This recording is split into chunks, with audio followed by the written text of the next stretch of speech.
생명은 우연히 저절로 생겼을까요? 여러분은 어떻게 생각하나요? 더운 여름날 고깃국을 밖에 놔뒀더니 그만 구더기가 생겼습니다. 구더기는 이렇게 생겼는데요. 파리 종류의 유충인 파리 애벌레죠.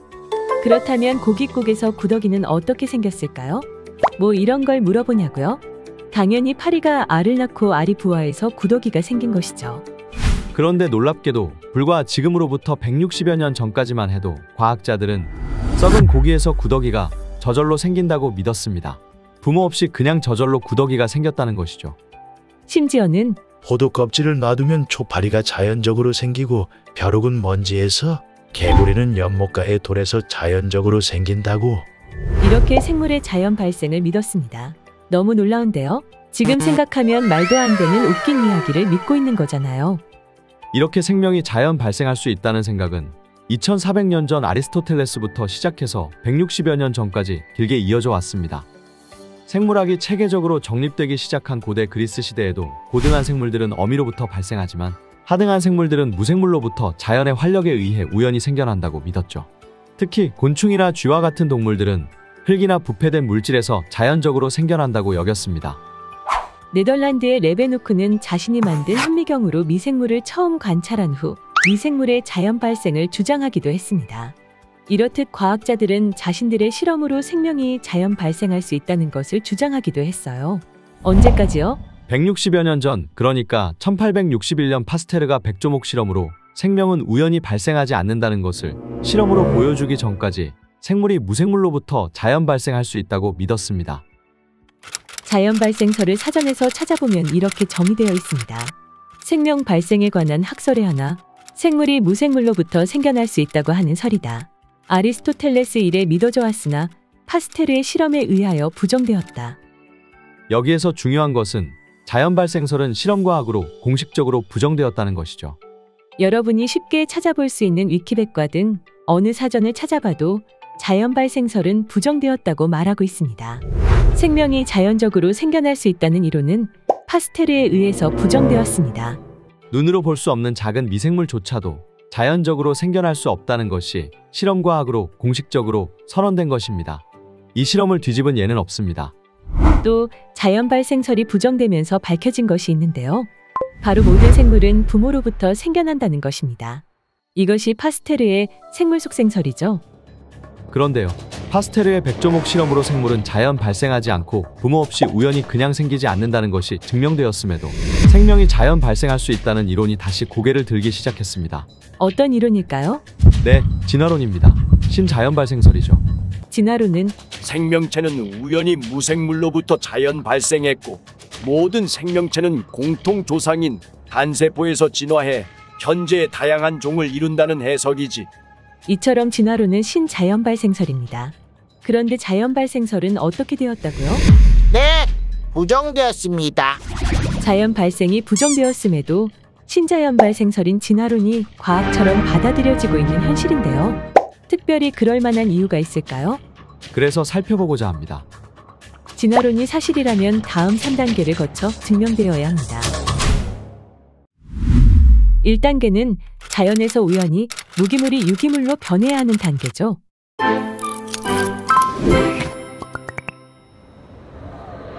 무기물은 단순한 물질로 수소, 탄소, 산소 같은 것입니다. 유기물은 복잡한 물질로 아미노산, 단백질, 지방 같은 것으로 단순한 무기물이 복잡한 결합으로 만들어진 것입니다. 진화론은 자연 상태에서 우연히 단순한 무기물이 복잡한 유기물로 변했다는 것이기 때문에 이런 진화론이 증명되려면 자연에서 이런 현상이 관찰되어야 합니다. 그런데 자연에서 자연스럽게 관찰되는 것은 단순한 물질이 스스로 복잡한 물질로 변하는 게 아니라 그 반대로 복잡한 물질이 단순한 물질로 분해되는 것이죠.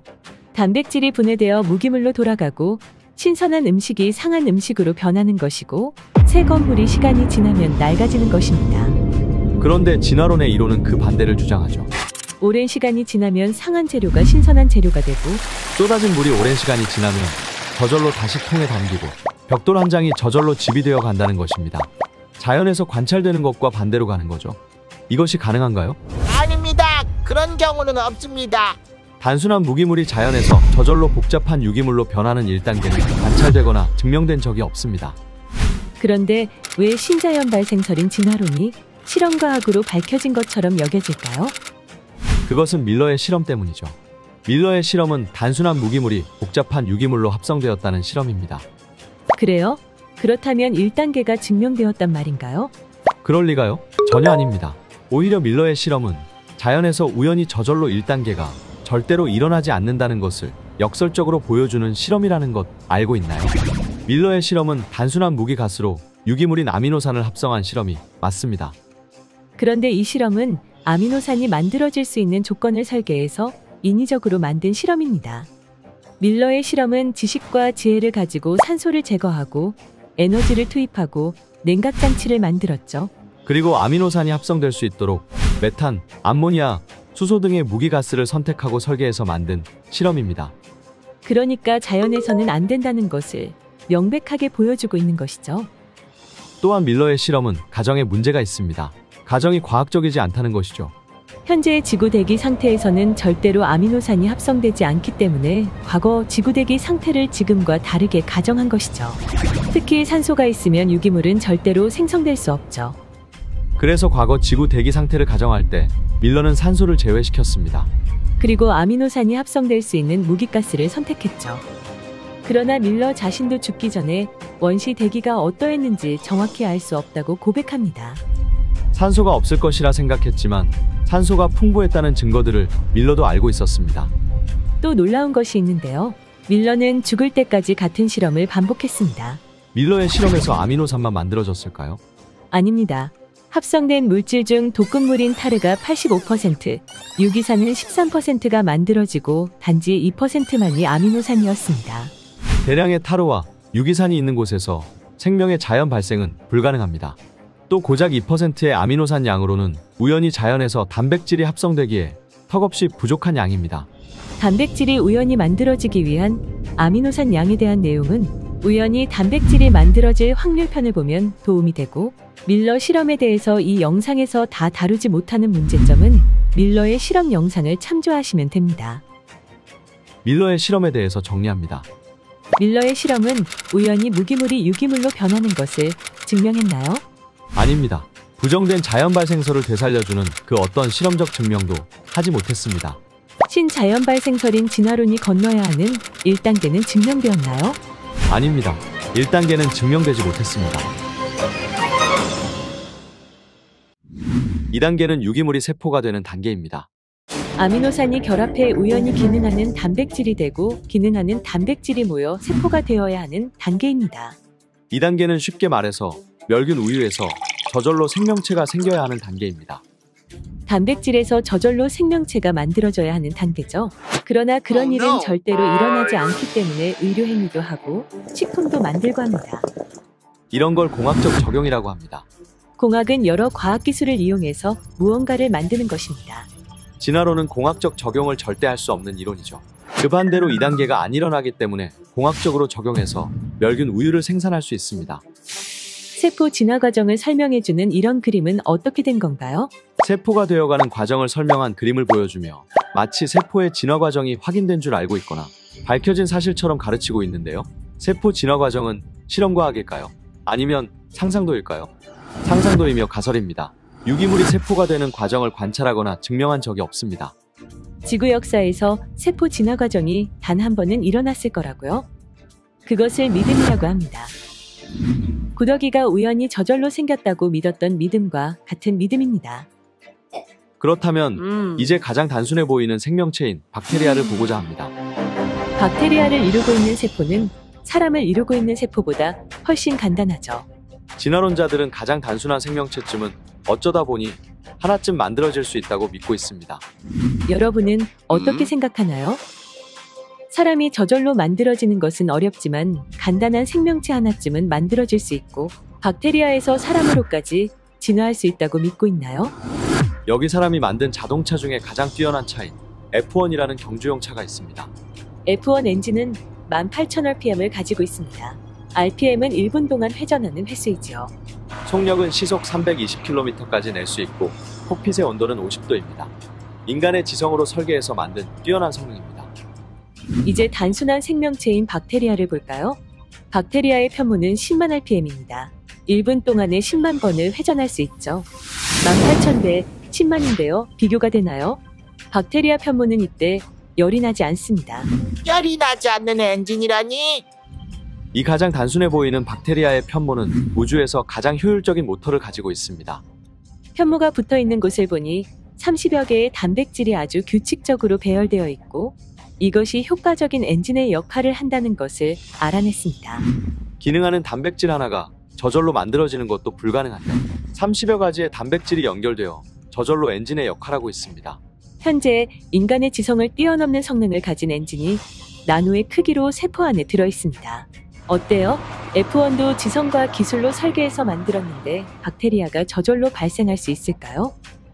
단순해 보이는 생명체 하나도 단순한 것 같지만 절대로 단순하지 않습니다. 이러한 생명체가 단백질만 모여 있으면 저절로 만들어질까요? 여러분은 어떻게 생각하나요? 진화의 3단계 중 2단계는 증명되었나요? 아니에요. 단백질이 스스로 세포가 되고 생명체가 된 경우는 증명된 적이 없습니다. 오히려 생명체가 얼마나 특별하고 놀라운 설계물인가만 보일 뿐입니다. 세 번째 단계는 단세포 생명체에서 복잡한 생명체가 되어야 하는 단계입니다. 즉, 단세포에서 사람으로 진화되었다는 것이죠. 단세포가 사람이 되기 위해서는 반드시 일어나야 하는 것이 무엇일까요? 바로 유전 정보의 증가입니다. 네, 맞습니다. 유전 정보가 증가해야 합니다. 그렇다면 유전 정보의 증가를 어떻게 설명할 수 있을까요? 식물, 동물, 곤충들 안에 있는 무수한 유전 정보는 또 어떻게 다 설명할 수 있을까요? 자연 선택과 돌연변이로 유전 정보의 증가를 설명할 수 있을까요? 아닙니다. 유전 정보의 증가를 전혀 증명하지 못합니다. 오히려 그 반대죠. 자연 선택과 돌연변이는 명백하게 정보가 감소하는 과정이며 정보를 잃어버리는 과정입니다. 단세포 생명체가 사람에게까지 진화했다는 이론은 어떠한 실험과학으로도 증명되지 못했습니다. 해석과 이론만 있을 뿐입니다. 강아지의 모습이 조금씩 다르고 고양이의 모습이 다른 것, 즉 개라는 종류 안에서의 다양성과 변이는 관찰되는 자연스러운 현상이고 성경적 개념입니다. 그러나 무엇이 관찰되지 않았을까요?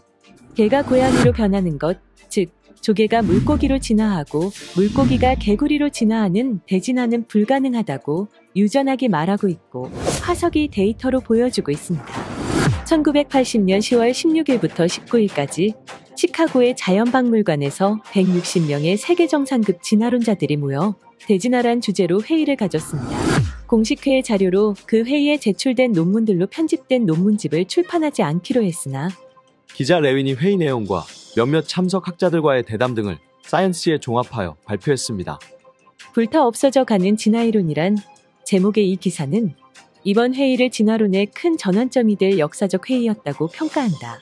왜냐하면 이번 회의에서 소진화가 쌓여 대진화를 이룬다는 종래의 진화론의 기본 명제가 부정되었기 때문이다. 종래에서의 작은 변이, 즉 소진화가 일어난다 해서 그것을 연장하여 한 종에서 더 진보된 다른 종으로 변화한다는 대진화가 일어난다고 할 수 있겠는가라는 중심 제목을 두고 회의를 했으나 그 대답은 분명히 노라고 결론지었다. 단세포 생물이 다세포가 되어 사람으로까지 진화하는 단계는 유전학으로도 화석으로도 증명하지 못했습니다. 내 몸을 이루는 약 50조 개의 세포는 각각 독립적인 생명체입니다. 50조 개는 작은 수가 아니죠. 어마어마한 수의 독립적인 세포가 하나로 통합되어서 나를 이룹니다. 이런 생명이 저절로 생길 수 있을까요? 단순한 생명체에서 점진적으로 변해서 내가 되었다고요? 단세포 생명체에서부터 복잡한 사람에게까지 우연히 진화하는 것은 불가능합니다. 진화론에서 말하는 것처럼 우연히 생명이 만들어지기 위해서는 지금까지 살펴본 세 가지 단계를 거쳐야 하는데요. 그 어느 것도 증명한 적이 없으며 불가능합니다. 생명의 시작에 대한 진화론의 주장은 그 어느 것도 증명된 것이 없습니다. 생명은 우연히 생겼을까요? 아닙니다. 자연 발생설은 부정되었고 신자연 발생설 또한 증명된 적이 없습니다. 생명이 자연 발생하기 위한 그 어느 단계도 진화론은 해결하지 못했습니다.